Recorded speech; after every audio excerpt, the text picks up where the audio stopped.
L'événement que nous célébrons ce jour est l'aboutissement d'un travail collectif. Une célébration. Le directeur général de la Bourse des valeurs mobilières d'Afrique centrale n'a pas évité le mot, car depuis 2019 que l'Afrique centrale s'est dotée d'une bourse unifiée, c'est la toute première cotation des États. Si les pays se pressent si lentement, c'est entre autres parce que le chemin de la transparence qu'exige la bourse est encore long en Afrique centrale, analyse Jean-Claude Dumba. Et puis il va de soi que pour arriver à présenter une opération à la bourse, il faut montrer certaines qualités dans la gouvernance d'entreprise. Autant au niveau des États, la sécurité est garantie parce que les États ont pris des dispositions pour pouvoir rendre fidèles leurs engagements.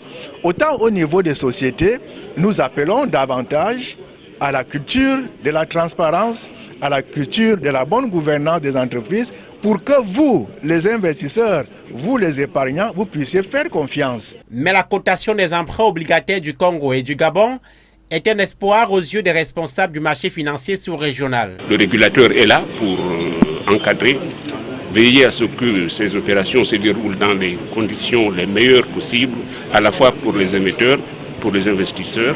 Et nous essayons également de faire la culture boursière, de l'éducation boursière. Alors qu'il avait sollicité 175 milliards de francs CFA par appel public à l'épargne dans le cadre de son emprunt obligataire, le Gabon a obtenu plus de 188 milliards de francs CFA pour un taux d'intérêt de 6% net.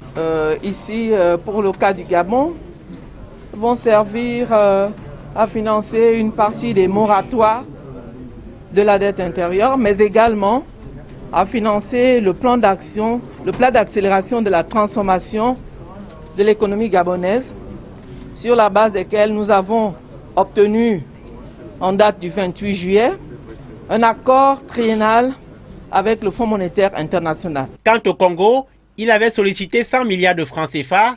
Il en a obtenu 113, pointe de 6,25%. Ils sont partiellement destinés à l'apurement de certaines créances, vont nous permettre de passer à la relance graduelle de l'économie à travers l'apurement progressif de la dette intérieure et également au financement du déficit budgétaire pour des nouveaux projets. Nous avons mentionné des hôpitaux et la raffinerie de Pointe-Noire. Pour le Congo comme pour le Gabon, les détenteurs primaires sont majoritairement les banques commerciales. Les deux États espèrent au bout de 5 ans des gains d'environ 368 milliards de francs CFA.